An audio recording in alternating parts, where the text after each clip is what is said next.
RS current update में आपका स्वागत है। आज का हमारा विषय है राजस्थान ने नया भूमि कानून अधिसूचित किया। तो आइए सबसे पहले जानते हैं ये चर्चा में क्यों है। हाल ही में राजस्थान राज्य सरकार ने राजस्थान भू राजस्व संशोधन और विधि मान्यकरण अधिनियम 2025 पारित किया है। इसका उद्देश्य राजस्थान राज्य औद्योगिक विकास और निवेश निगम के अधिकारों का विस्तार करना है ताकि वह औद्योगिक क्षेत्रों में भूमि के प्रबंधन और नियमन को अधिक प्रभावी ढंग से संचालित कर सके। आइए अब नजर डालते हैं कानून के मुख्य प्रावधानों पर। यह अधिनियम, जिसे 3 अक्टूबर 2025 को राज्यपाल की स्वीकृति मिली, राजस्थान भू राजस्व अधिनियम 1956 ने संशोधन करता है। यह भूमि प्रशासन को सुव्यवस्थित करने, पूर्व के लेन देन को मान्य करने और राज्य भर में औद्योगिक विकास को तेज करने का लक्ष्य रखता है। आइए अब जानते हैं इसकी पृष्ठभूमि को। अधिनियम अप्रैल 2023 में सर्वोच्च न्यायालय के राज्य सरकार बनाम अराफात पेट्रोकेमिकल्स के मामले में दिए गए निर्णय से उत्पन्न समस्याओं को संबोधित करता है। निर्णय ने वर्ष 1979 से पहले हस्तांतरित 37 औद्योगिक क्षेत्रों पर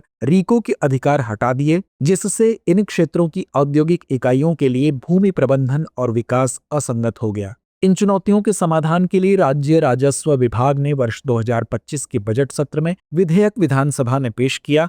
विधायकों द्वारा उठाए गए मुद्दों को संबोधित करने के बाद यह विधेयक एक चयन समिति को भेजा गया और पारित होने के लिए मंजूर किया गया। रीको के अधिकारों में वृद्धि। अधिनियम औद्योगिक क्षेत्रों में भूमि प्रबंधन, योजना, विकास, रूपांतरण और निपटान के लिए रीको को पूर्ण अधिकार प्रदान करता है। यह रीको को औद्योगिक क्षेत्र विकास की मुख्य एजेंसी के रूप में मान्यता देता है और इसके कदमों को कानूनी संरक्षण प्रदान करता है जिन्हें रीको दशकों से चला रहा है। पूर्व लेन देन की वैधता। यह अधिनियम रीको द्वारा किए गए सभी पूर्व भूमि संबंधित निर्णयों को मान्यता देता है, जिसमें भूमि हस्तांतरण, उपविभाजन, भूखंडों का विलय, भूमि उपयोग में परिवर्तन और रीको के नियंत्रण में औद्योगिक क्षेत्रों में नियमितीकरण गतिविधियां शामिल हैं। अप्रक्रियात्मक त्रुटियों या औपचारिक अनुमोदनों की कमी वाले कार्य भी राज्य कानून के तहत मान्य माने जाएंगे।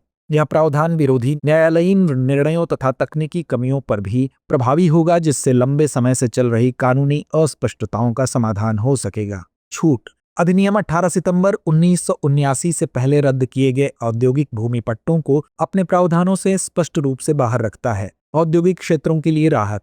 अधिनियम विशेषकर आईटी, गोदाम एवं होटल जैसे क्षेत्रों की उद्योगों को महत्वपूर्ण राहत प्रदान करता है। इसका उद्देश्य भूमि प्रबंधन में कानूनी निश्चितता और पूर्वानुमेयता प्रदान करके निवेशक विश्वास को बढ़ाना है। तो आइए अंत में नोट करते हैं आज का अभ्यास प्रश्न। राजस्थान भू राजस्व संशोधन और विधि मान्यकरण अधिनियम 2025 का मुख्य उद्देश्य क्या है? विकल्प ए, किसानों को ऋण सुविधा प्रदान करना। विकल्प बी, नीतियों में सुधार करना। विकल्प सी, रीको के अधिकारों का विस्तार कर औद्योगिक भूमि प्रबंधन को सुदृढ़ बनाना। या विकल्प डी, राज्य में जल संसाधन विकास को प्रोत्साहित करना। तो इस प्रश्न का जवाब कमेंट बॉक्स में देना ना भूलें। धन्यवाद।